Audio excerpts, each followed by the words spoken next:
Marami na ang nangangamba sa inaasahang malaki ang taas presyo ng mga produktong petrolyo bukas. May mga nagpakarga na ng maaga, kaya ang ilang gas station na ubusan na raw ng supply. Live mula sa Quezon City, may unang balita si James Agustin. James.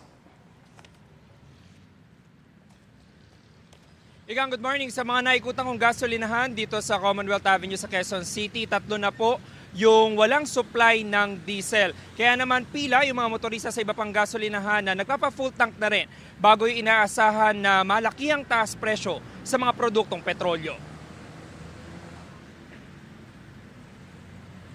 Kahapon pa naubos ang supply ng diesel sa isang gasolinahan sa Commonwealth Avenue na sakop ng barangay Old Balara, Quezon City. Ang meron silang supply, premium diesel na 73 pesos per liter.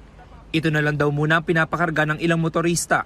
Nung nakarang araw pa, marami na pong nagkarga kasi yung stock namin naubos na po. Bali may premium diesel pa naman kami, yun nga lang medyo paubos na rin. Kasi yung iba, no choice naman, kinakarga na rin. Opo. Kailan daw po magkakaroon ng stock?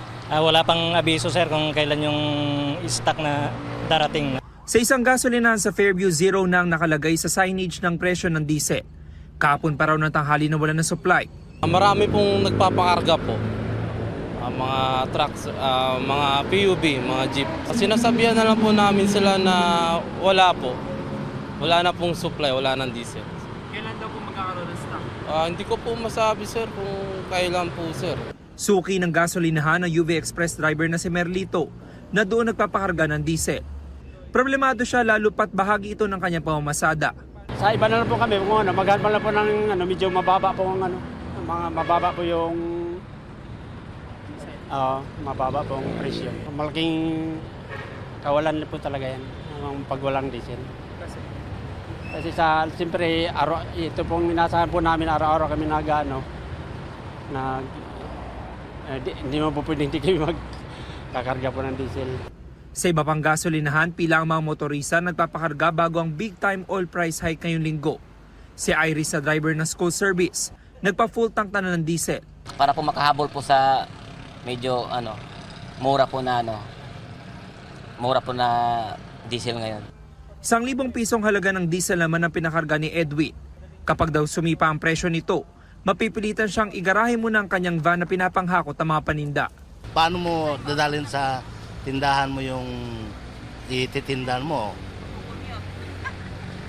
Paano maging diskarte niyo tayo? Baka magmotor na lang. Salib na 4 wheels, motor na lang.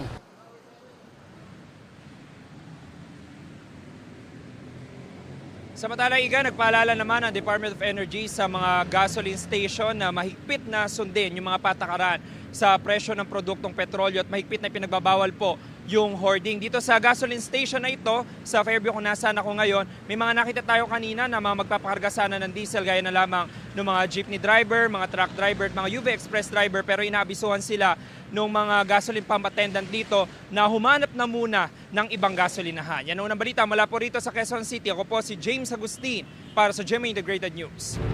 Igan, mauna ka sa mga balita, mag-subscribe na sa GMA Integrated News sa YouTube para sa iba't ibang ulat sa ating bansa.